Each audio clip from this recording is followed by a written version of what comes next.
Ah, month of March 2023 ay meron po nagreklamo sa akin. 100,000 pesos na ito ay napunta din po mismo kay... So yun na guys, good morning, good evening at mega love shoutout po sa inyo lahat. So yun na at muli, ito na naman tayo. So yun na at usapan na ika nga ay 100k issue. Hindi pa rin natatapos. Ay noon ay hindi naman tayo sumasali sa 100k issue na yan. Pero hanggang sa ngayon po ay hindi pa rin matapos-tapos. So ayun na. At yan po ay hindi bago. Noon pa man ay marami pong mga issue. Issue budulahan, issue takbuhan, issue 100k, no? May mga issue din na hindi na broadcast. Yan. Ay paano po ba ang gagawin natin? Nakikita niyo sa ating thumbnail. Ano po? Yan ba ay kinakailangan bang konsintihin? Dapat bang pagtakpan? Awareness para sa lahat. Shoutout sa lahat mga nag-sponsor. Mag-ingat po kayo. Dahil unang-una, ang pera po ay hindi naman basta po yan natin isinusuka lang, itinatai lang. Ano po, napakahalaga po ng pera.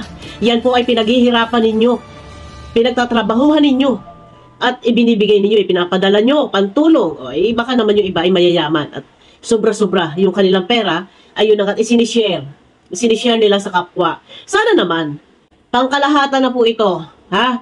Hindi lang sa issue ni Kapromdi, pangkalahatan na po ito. Pag tayo ay pinagtiwalaan ng mga sponsor, pag sinabing ito ay pakibigay kay ganyan, kay ganon, kay ganyan, sana po makarating ang pera ng maluwalhati. Alam nyo yon? Makarating yung pera ng maayos sa dapat puntahan. Ako'y nagtataka kung kailan pa merong 100,000 pesos na hawak ay siya pang nawala. No? Sa dinami-dami ng pera, merong 20 pesos, bulagsak kung saan lang naandyan, ay hindi naman nawawala. Kung alin pa yung pinakamalaki, ay sino po ba ang dapat sisihin sa pagkakawala ng pera? O kung ito man ay saan dinala? Kung ito man ay anong ginawa sa pera ito? Kung hindi mo man naibigay yung pera, ito ay nawala, obligasyon mo pa rin na ito'y palitan. Ano? So, ito na. Ang sa akin lang naman, sana lang, magdudubli ingat tayo. Pagka tayo ay may perang hawak at ito hindi sa atin, pakaingatan po natin. At kung maaari, hindi naman dapat dalhin kung saan lagalag. Ano? Tapos ngayon, pag naghahabol yung sponsor, nasabihin pang taga-taga. Ikaw pa yung may ganang magalit. Eh ikaw na nga yung nakawala ng pera, ikaw pa may ganang magalit. Ang pangako ay babayaran. Hulog-hulugan. Kailan pa matatapos? Baka nandiyan ang dilobyo ay hindi pa rin tapos. Ay kung kailangan ng pera. Kailan pa ito? Mapapakinabangan. Basag na. Hulog-hulugan na lang. No? Yan, sorry po. Ang sistema nito, uhulog-hulugan na lang. Paano pa mapapakinabangan po yung pera? Eh paano nga? Kung walang kita sa YouTube channel. Di ba? Merong iba, ato ha, yun sa 100 issue na yan, eto ha, shoutout kay Kapromdi, ha? Alam ko, ikaw itong sa 100,000 pesos na di umano'y nawala. Eh sana'y pinakaingatan, kasi napakahalaga ng pera na yan eh. Eh paano kaya at nawala? Ay di, pagbabayaran mo. Ang tanong, may pambayad ka ba? Ay hindi naman sa lahat ng pagkakataon ay laging Pasko, laging merong pera, mayroon tayong hawak na pera. Paano nga kung walang kita ang YouTube channel? Ang pangako ay babayaran. Ay di hindi na rin po mapapakinabangan yung pera dahil basag na. Dahil kung ang perang iyan ay may paglalaanan, halimbawa sa pagpapagamot or sa pabahay, paano pa po maaasahan, mapapakinabangan ang perang iyan kung hulug-hulugan na lang? Hindi pa sure kung sa monthly ay makakapagbigay. Ito ay naikikwento ko lang, no? At wala naman dito sa pangyuyurak sa pagkatao kay Kapromdi. Ito ay maikikwento ko lang, no? At ito naman ay absuelto na. Absuelto na po ito. Na March ay may nag-report po sa akin. Ito, shoutout kay Kapromdi. Mawalang galang na at wala naman po sa iyo pangyuyurak ng pagkatao mo dahil usaping 100k na nawala mo nga. So ito, month of March 2023 ay meron po nagreklamo sa akin. May nagreklamo po sa akin na patungkol din po sa isa din po na 100,000 pesos. 100,000 pesos na ito ay napunta din po mismo kay Kaprondi po. Si Kaprondi po din ang nakatanggap ng 100,000 pesos. So ito na, ito ay patungkol do sa lupa. Ito ay may kikwento ko lang, no? Katapusin niyo muna ako bago kayo magkomento at wala sa pangyuyurak sa pagkatao dito ni Kaprondi. Dito sa 100,000 pesos na ito na patungkol sa lupa, na ito si sponsor ay nagpadala kay Kaprondi dahil magbabakas sila sa lupa. Ay ito na nangyari nga po. Naando na yung pera kay Kaprondi. Ay nagchat sa akin si sponsor. Tulungan mo ako, nai-stress na ako, nadidepress na ako, nangangata ng katawan ko, hindi ko matanggap na gano'n na lang. Yung nangyayari sa akin, 100,000, sabi ko, bakit anong nangyari? Ay di na isalaysay nga po.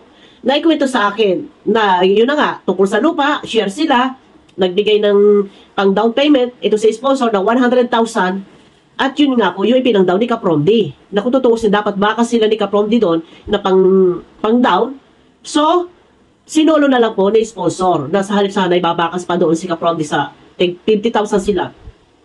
Ang sabi daw ni Kaprondi, si sponsor na lang daw po muna ang mag-down. Eh di binigay na nga po yung 100,000.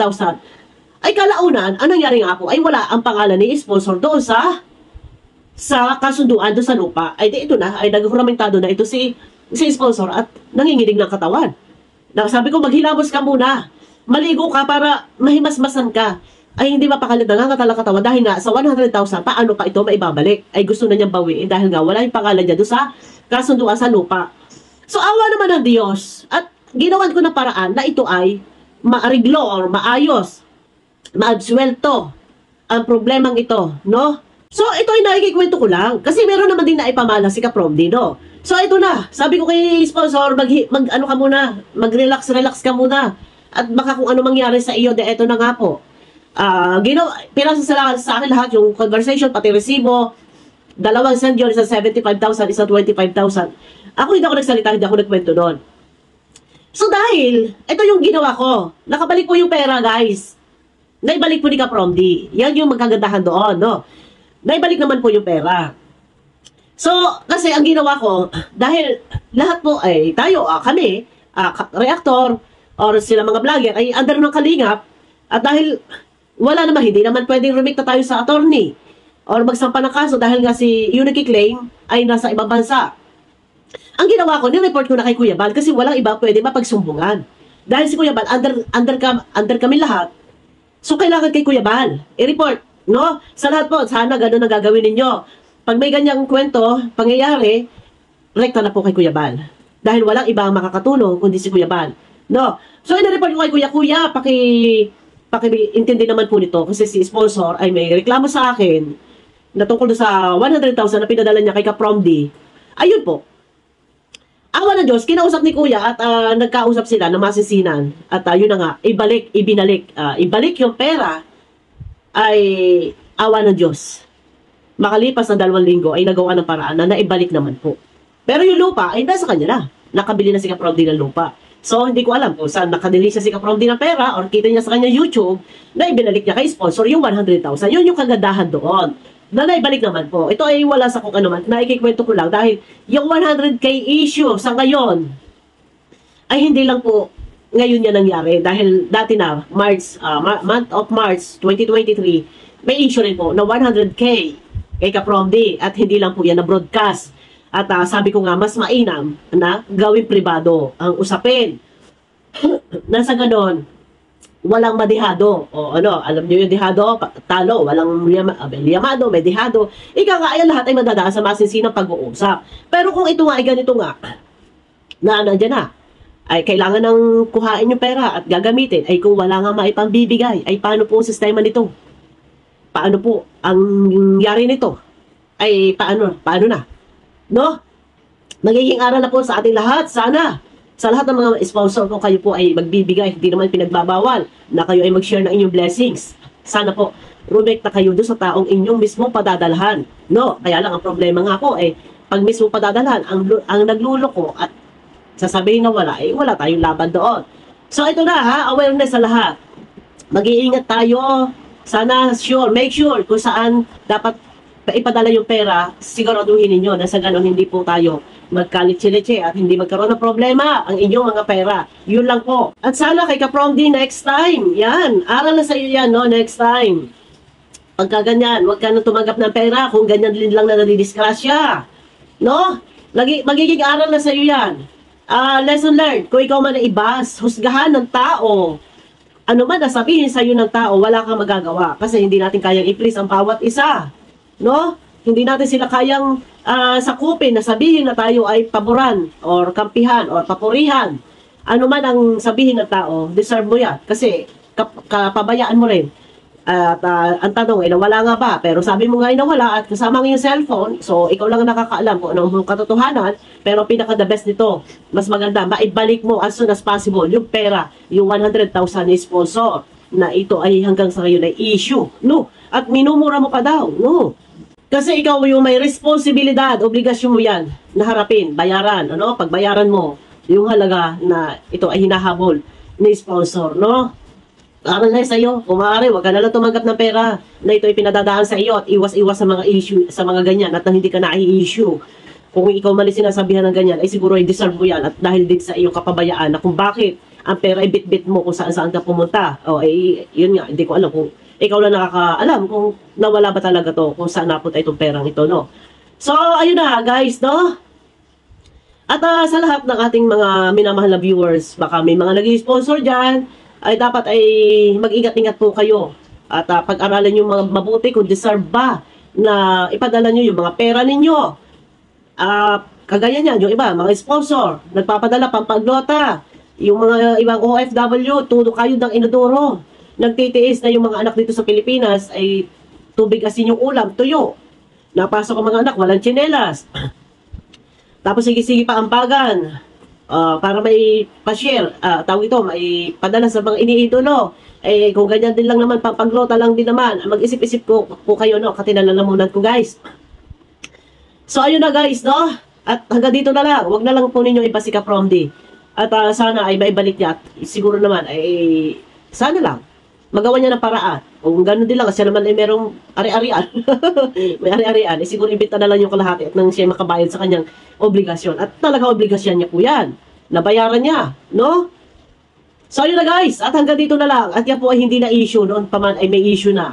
At hindi lang nabobroadcast. Pero sana kay Kapromdi ay magiging maingat ka sa mga bagay. Pagdating sa pera, lalo na sa pera, at talagang nandyan, masisira ang pangalan mo sa mga pangyayari niyan, no? Ikaw din. At kung ikaw may nahuhusgahan ng iba, ay wala tayong magagawa. At ikaw ay nangyari na hindi dapat mangyari, nandyan ha. So, ang gawin mo na lang, linisin mo yung pangalan mo, ibalik mo yung pera kay sponsor. Na sa ganun, walang issue, walang problema, no? Yun lang yung sa akin. Pero yung dati, naibalik naman po ni Kapromdi. Napakaganda naman na ipinamalas at naibalik naman niya. Yun. Eh siguro naman may babalik dito. Maghintay-hintay lang tayo ng tamang panahon na sa ganon ay ika nga ay mabusweldo ni Kapromdi ang kanyang obligasyon na ito'y bayaran. Ano po? Nandiyan na eh. Linisin mo na lang Kapromdi yung iyong pangalan na sa ganon. Kasi hindi lang ngayon bukas yung pag-YouTube mo ay kung ikaw na may masisira ang pangalan mo at wala na magtitiwala sa iyo. Wala tayong magagawa, no? So, ayun na guys. Mega love, shout out sa inyo lahat. Ingat kayo palagi sa mga kayong sulok ng mundo naroroon. Kita-kita po tayo sa aking next video. Bye-bye!